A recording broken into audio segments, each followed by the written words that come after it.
Salutations, gentle viewers, I am George from Ireland, and I'm standing opposite 221B Baker Street, an address that will if you're a fan of the world-renowned sleuth-hound Sherlock Holmes. So yes, this is his residence in London town. Now, I hate to break a few hearts, but he's an entirely fictitious character, though there's some speculation that he might have been based upon a real person. Perhaps a few of his traits, a composite of perhaps several real personages. Few characters are entirely imaginary. Anyhow, he was principally a figment of the imagination of Dr. Arthur Conan Doyle. So Conan Doyle was born in Edinburgh to a family of Irish extraction. He went to Stonyhurst College and a distinguished Roman Catholic school in northern England. Then he read medicine at the University of Edinburgh, he became a physician, and later he turned his hand to literature. So he was a man of multiple talents and fascinated with public affairs, but he didn't have the political outlook that his ethnic and religious background might lead you to suppose, as in he was a supporter of the Tory party and an opponent of Home Rule. But coming back to literature, so he began publishing these Sherlock Holmes stories in newspapers and trying to leave them on a cliffhanger. They were published on Saturday editions, and that's why they're very episodic, the stories, and one does lead on to the next. So you want to buy the next week's edition so you can find out what happened. Anyway, so what about Sherlock Holmes? Well, he's a man of somewhat mysterious background. He spent some time as a medical student. He seems to know an awful lot about materia medica. Had he spent some time in the East? We don't know. Perhaps he'd been a Scotland Yard detective, and Scotland Yard had been founded not so many years before the novel started coming out, around 1890. Fingerprints, that was a new breakthrough in detective work about this time, and probably would have exonerated many an innocent man who'd been sent to his death. Anyhow, we're to believe that he's a middle-aged confirmed bachelor who lives here with the mustachioed Dr. Watson. And Dr. Watson, he is a house officer in, what is that hospital? St. Bartholomew's Hospital, which is several miles east of here, a hospital going back to medieval times, just beside Smithfield Market. Sherlock has got one brother named Milo. Sherlock Holmes, he likes to unwind by playing the violin, and he's wont to also relax by injecting opium. And of course, opium was entirely legal at the time as a recreational drug, and I don't think there was even any age limit on it. It was cultivated in India, sold here and in China, and so on. That's what the opium wars are all about. And many a British noble house made their fortune from narcotics, while banks such as Jardine Fleming likewise were involved in the opium trade. So based here at his pied-à-terre, using his prodigious powers of logical reasoning, Sherlock Holmes was able to solve many crimes and mysteries, read the League of the Red-Haired Men, and so forth. He was acutely observant. He would look at someone, the person's demeanour, the hair, did they use hair lacquer, something like that, their shoes, was there mud on them, the clothes, were they worn, how expensive were they, and try and pick out the inflection in the accent, everything like that, and he could deduce just so much. So that's why he had this extraordinary gift for solving crimes, sometimes without even leaving his study. What else about this? Yeah. So the address 221B Baker Street did not exist at that time.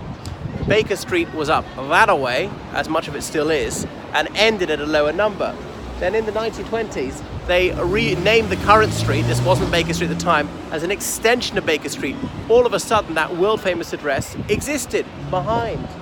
And so a bank happened to own that, and the bank was sitting on a gold mine, as it were. So it's been the Sherlock Holmes Museum for decades now. You can go in there, obviously see lots of period furniture, and you can see the tourists queuing up there. I applied to be the policeman. Maybe in the background you can see the policeman years ago, and it said you must be at least 6 foot tall, wear a Victorian policeman's uniform. We provide the uniform, you provide the personality. Well, I had that in spades, but I wasn't a member of Equity, so they wouldn't even give me an interview. Thanks a lot. So I've seen people with absolutely silky personalities in that job, but such is life. Anyhow, you can see lots of letters, postcards people have sent, and people are sending them emails by the tens of thousands each year. The staggering thing is, there are plenty of people, including adults, who not only believe that Sherlock Holmes was a real person, they think he's still alive. and they're asking him to solve their mysteries. So many people cannot distinguish between fact and fiction, but enough about Donald Trump. So you can write in there and asking your mysteries to be solved, and anyone who goes there is encouraged to write back, if they wish, in behalf of S. Holmes Esquire. Now, he's been played many times. You may know that there was an American actor, Basil Rathbone, who was in some of the first talkies in the 1930s, portraying Sherlock Holmes as he had done on stage. And he's the one who made the deerstalker cap, the Inverness cape, and the bill hook pipe sine qua non of this role. And none of those are mentioned in any of Conan Doyle's writings. Now, the bill hook pipe allows him to speak whilst it's still in his mouth, and the others are just so striking, so unmistakable, and they add much to the character. But the Inverness cape, that was something that Disraeli used to wear, for instance, when he went to Balmoral as a guest of Queen Victoria. Now, Sherlock Holmes for me is Jeremy Brett, late 80s, early 90s.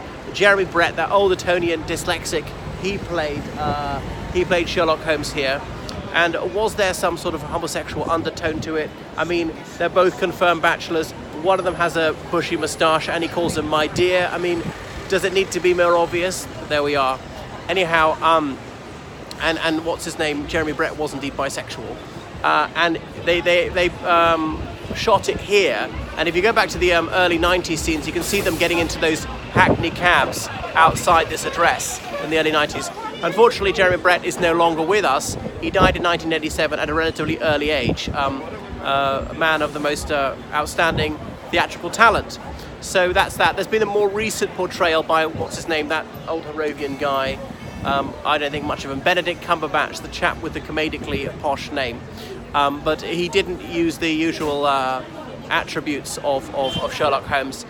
They thought to be essential props. I would have thought the Inverness cape and the deerstalker and the bill hook pipe, though of course they're not quite canonical if you're going by what's in the novels. So Conan Doyle, he was later knighted by George V for services to literature. He became wildly popular in the United States and indeed in the Soviet Union and in Russia to this day. In the 80s, Soviet television had their own version of Sherlock Holmes. They had to edit it out a bit because they mentioned the Afghanistan war, and by the 80s, for Soviets, that was a bit too close to home. So they just said some conflict in the East. But the streets they chose in Moscow, I thought, really didn't measure up to this. What else about Sherlock? Conan Doyle, should point out, he was a bit of a kook. He was a firm believer in spiritualism, as in these mediums who could contact the dead. After the First World War, so many young men had met their doom prematurely in the Great War for Civilization that many grieving families couldn't accept that was it. They wanted to have contact with the person on the other side. So a lot of shysters, they exploited the grief and the vulnerability of these stricken families and sold them a pup, claiming that they could contact their fallen relative. And Conan Doyle, despite being a medical doctor, a man with a scientific background, you know, he believed this hypothesis that yes, I can contact your dead relative for a small consideration. They weren't spiritual enough to do it for free, and they wouldn't be paid by results. Had to be hard cash up front. But he was able to suspend his critical faculty on this one issue, and that was that. He died in the 1930s, if memory serves. So you can see a statue of him in Edinburgh near Piccadilly Place, where he was born. Well, that's enough about Sherlock Holmes.